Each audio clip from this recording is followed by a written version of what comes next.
গ্রহণ করার জন্য অনুরোধ জানাচ্ছি সুমন এবং আন্তরিক কৃতজ্ঞতা জানাবেন আপনার শুধু। অনুষ্ঠানের এই পর্যায়ে আমরা বাংলাদেশের জাতীয় সঙ্গীত এবং আমাদের দলীয় সঙ্গীতের মাধ্যমে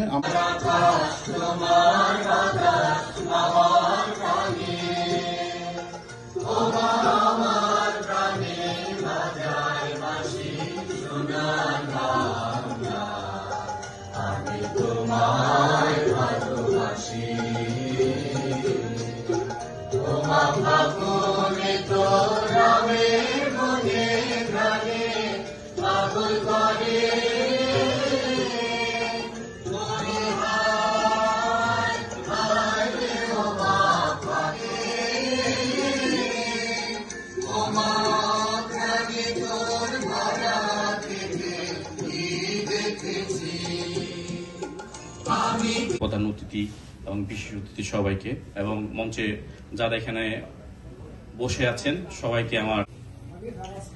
আমি দেখতে পাচ্ছি আমাদের এখানে অনেকেই উপস্থিত। আমরা বহির্বিশ্ব দেখেন একটা দিনের দুইটা দিনের কলে আপনারা সবাই চলে আসছেন এখানে। তো আমি আন্তরিক আমার হাজবেন্ড খুব হাইলি নোন ছিল বিএনপি লিডার হিসেবে। বিসমিল্লাহির রহমানির রহিম। আজকের এই অনুষ্ঠানে দলের বিশিষ্ট অতিথি এবং মঞ্চে যারা আছেন কানাডার বিএনপি বাকিরা যারা আপনারা সবাই এসেছেন এখানে, আপনাদের সবাইকে আমার প্রাণপ্রিয় বাংলাদেশ জাতীয়তাবাদী ছাত্র দলের যুবদল ছাত্রদল স্বেচ্ছাসেবক দল সমবেত হয়ে আজ আমাদের এই অনুষ্ঠানকে আলোকিত করেছেন। আমি প্রথমে ধন্যবাদ জানাতে চাই বাংলাদেশ জাতীয়তাবাদী দল কানাডা শাখার সকল অঙ্গ সংগঠনের নেতা সম্মানিত নেতৃবৃন্দ, আমাদের উপস্থিত সিনিয়র ভাইরা এবং সামনে উপস্থিত আমাদের জাতীয়তাবাদী ছাত্র। তারপরে আমি আবার অস্ট্রেলিয়া থেকে মাস্টার্স করেছি, অস্ট্রেলিয়ান গভর্নমেন্ট স্কলারশিপ বিশিষ্ট যে সমস্ত আপনারা যারা আছেন যারা অর্গানাইজ করছেন। টরন্টো সিটি বিএনপির সংগ্রামী সহসভাপতি এবং যার কথা না বললেই না, আমরা যতগুলো প্রোগ্রাম করি টরন্টোতে, যেই লোকটাকে আমি সবচেয়ে বেশি বিরক্ত করি সে হচ্ছে আমাদের প্রিয় ছাত্র নেতা মোহাম্মদ আলী রাজা ভাই। ওনাকে বিরক্ত করার কারণ হচ্ছে আমরা যতগুলো প্রোগ্রাম করি, এই যে ব্যানার দেখতে পাচ্ছেন এবং এই জাতীয় প্রিন্টিং কাজ, উনাকে রাত্র 12টা নাই 2টা নাই বলি ভাইটা করতে হবে, উনি বিরক্ত হয় না। উনি আজকে সময় স্বল্পতে উনাকে বলছিলাম বক্তব্য উনি বলছেন না সময় বক্তব্য দিবেন না, উনিও নির্যাতিত। আমি এবং উনি নির্বাচনের সময় একসাথে আমরা বাংলাদেশে গিয়েছিলাম নির্বাচনে। আমি শুধু দুটো কথা বলবো, অনেক কষ্টের বিনিময়ে গত 17 বছর অনেক কষ্ট ছিল আমাদের, অনেক ত্যাগ ছিল, তারপর আমরা পেয়েছি আমাদের কাঙ্ক্ষিত লক্ষ্যে যাওয়ার একটা সুযোগ। আমরা বলবো না ক্ষমতা, এটা পেয়েছি আমরা সেবা করার একটা সুযোগ, যেটা আমার প্রধানমন্ত্রী সবসময় আপনাদেরকে বলে বেড়ায় যে আমরা সেবক হিসেবে থাকতে চাই, আমরা ক্ষমতায় দেখাতে চাই না। তো আমরা যারা এখন এখানে বসে আছি এই হলে, যুব নেতাদের উদ্দেশ্যে বলতে চাই, আমরা ছাত্র দলের রাজপথ থেকে উঠে আসা আমিনুল ভাইয়ের কথা আমারও বলতে হয়, আমরা যুবদল করতে পারি না, ওই মাঝখানে যে গ্যাপটা ছিল না, সরাসরি দলে চলে আসছি। বিএনপি কে আজকে এই পর্যায়ে আনার জন্য 3টা অর্গান, তার মধ্যে সবচেয়ে বড় অর্গান 2টা অর্গান ছিল ছাত্র দল এবং যুবদল। বিএনপি আজকে এই পজিশনের জন্য পরবর্তীতে ছাত্র দলের সোনালী ফসল হাবিবুর নবী সোহেলের হাত ধরে স্বেচ্ছাসেবক দল, এই 3টা অর্গান আজকে বিএনপি কে এই পর্যায়ে নিয়ে আসতে সহযোগিতা করেছে। তাই বন্ধুরা আমার, আপনাদেরকে সজাগ থাকতে হবে। এখন আমরা সরকারি দল, আমাদের প্রতিটা স্টেপ প্রতিটা পদক্ষেপ কেউ না কেউ ফলো করতেছে, কেউ না কেউ বিভিন্ন আঙ্গিকে আমাদেরকে নিয়ে সমালোচনা করার জন্য বসে আছে।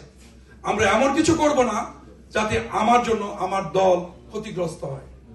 আমি যে এখানেই থাকি না কেন, আমি আজাদ মানে বিএনপির আজাদ। আপনি বিএনপির লোক, যুব দল করেন, ছাত্র দল করেন, স্বেচ্ছাসেবক দল করেন, মহিলা দল করেন, ডাজন্ট ম্যাটার, আপনি রিপ্রেজেন্ট করতেছেন বিএনপিকে। অতএব আপনার চলাফেরা, আপনার চাল চলন, আপনার কাজকর্মে যেন এমন কিছু নেগেটিভ কিছু না থাকে যাতে অন্য কেউ আঙ্গুল তুলতে পারে, এবং এটা আমাদের নেতার কিছু নির্দেশনা।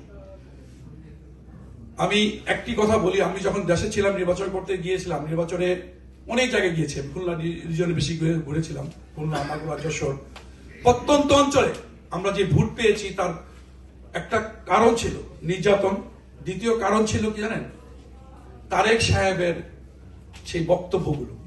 ওনার যেই গত 17 মাসে এই 5ই আগস্ট পরিবর্তনের পরে উনি যেভাবে দেশটাকে ইউনাইটেড রেখেছেন, ওনার জায়গায় অন্য কেউ হলে, ফ্যাসিস্টরা আমাদেরকে যেইভাবে অত্যাচার করেছে, এর সিকিভাগও যদি বিএনপি করত, বাংলাদেশে কোনো চিহ্ন থাকতো না আওয়ামী লীগ নামে।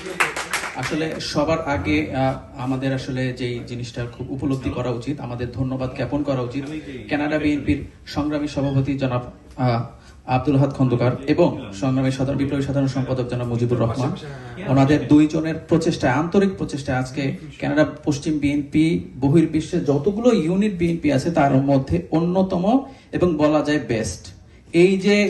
এই যে আমাদের যে কৃতিত্বটা, এর পিছনে বহুলাংশে এই দুইটা মানুষের কষ্ট, শ্রম এবং ত্যাগ।